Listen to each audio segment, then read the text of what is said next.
Hi, welcome to Crafted Sweetly. I'm Deanna. Thanks so much for being here.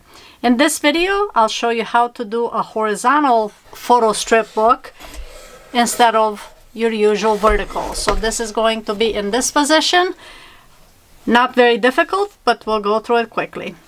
So let's get into it. In this video, we're going to do something a little different. Usually I'll do the strips and then the strips are attached, you know, this way. So when you set the book down, you're looking at it in this way. This time we're going to do the photo in a horizontal layout. And that means the book would sit on the shelf like this, and then you've got the image in a horizontal position. The photo looks the same this way. What I did before printing is I rotated the photo 90 degrees and then stretched it based on the videos that I've done previously, explaining both like in Google Sheets and LibreOffice as far as how to stretch the photo to fit the number of pages that you have. And I chose this book versus a different one that I had. Was a little shorter, and also it had a lot more pages.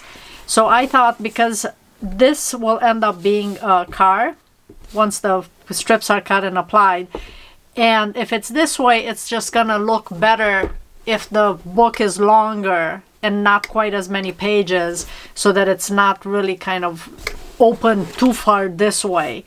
It would be fine if it's this way, because you know you're gonna have the book open as much as possible. But with the horizontal book, I didn't want it to go all the way with this being open, you know, this far, because then you really wouldn't be able to see the image as well. So horizontal images will work better if you don't have as many pages as, you know, some of the other books, or some of the other photos, I should say. So this looks the same, you know, looking at it makes no sense what it is. It's just really stretched out. And again, now this is stretched out with the image being this way in a horizontal fashion. And the height of the book is a little over 9 inches. So as you can see, it took up most of the page this way. And I'm just gonna cut the strips at this point, and I have the guides at the top and at the bottom. And with the with the Caterpillar, I have this light, as you can see when I put it over. Maybe you can see it if I do it this way. That's a little hard to tell in the photo, but it illuminates from below so that I know exactly where I'm cutting. And I have my tick mark at the bottom and tick mark at the top, so that when I cut, it goes right along the lines over here and here. And I usually cut pretty much all the sheets first, and then you can paper clip them together. That way I don't have to handle this in 2 rounds.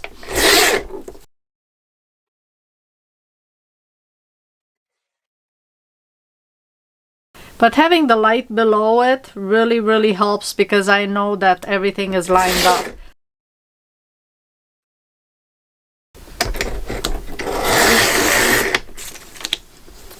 Now once I have the strips, as in previous videos, you can trim the bottom one off. That one won't matter as much.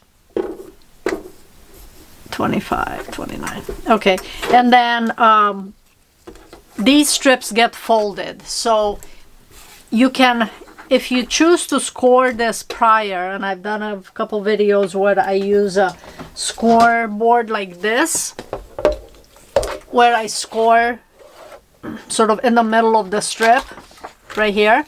I do it on the back side, and then I score right down the middle, and I know where the middle is because it's gonna be like on the 1/4 mark and the 3/4 mark. But in any case, for that I have a different video. I won't go into too much detail for that. You can check that video. I'll put a link right up at the top, or actually in the description box below. And just like with the video with supplies that I'm using, I have links in the description box, so you can click on there or check that out if you have any questions. You can either, like I said, you can either score the middle, or if you don't have a score board like that, then you just fold it like this. You're just gonna go right down, line up the two edges, and initially just gently press, because you don't want to press right off the bat in case you need to make any little adjustment.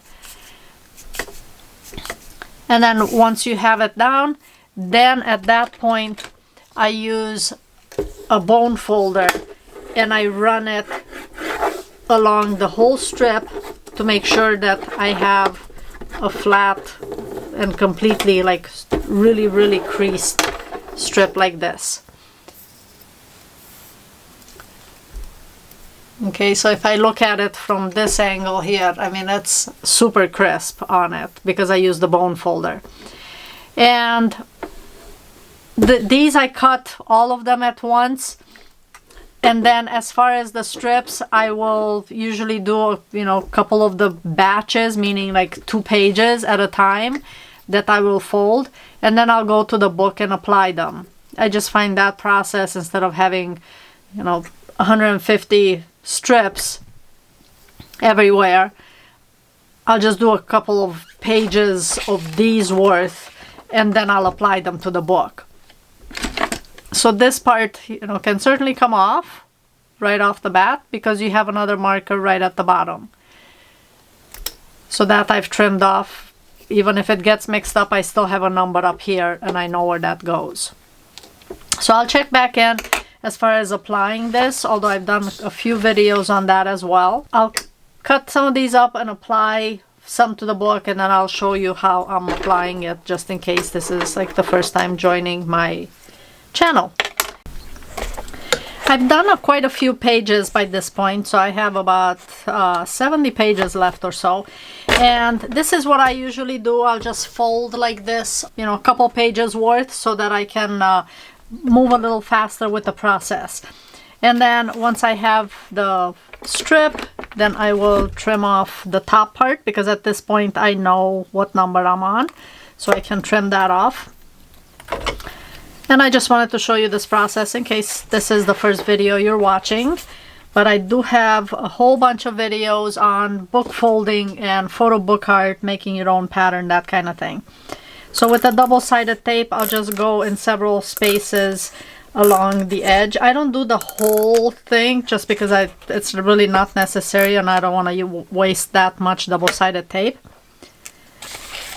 And then this paper is a glossy, like, presentation paper, so it's not photo paper, but it's heavier. Can I have links below for all these in the description box?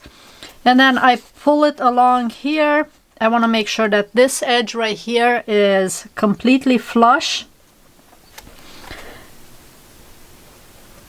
Press it down, and then I go along and press it in as I move along the strip, just to make sure that the strip is right in the fold itself. That way it's not sticking out more.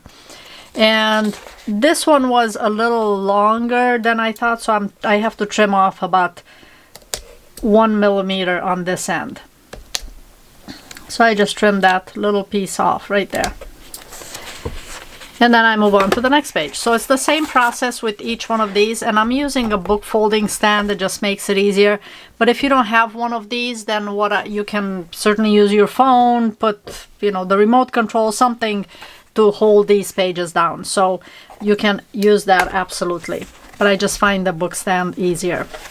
So now I just want to show you what this looks like with the horizontal pattern up to this point. And then I'll finish this and obviously show you the finished project. So there's the horizontal book. You know, it's not going to be sitting on its end this way. You've got it sitting on a shelf, and then this is what it looks like. Now, in case any of these kind of nested within each other, which it can do as you're working on it, just make sure you separate them, and you can kind of tell which ones which page went into each other.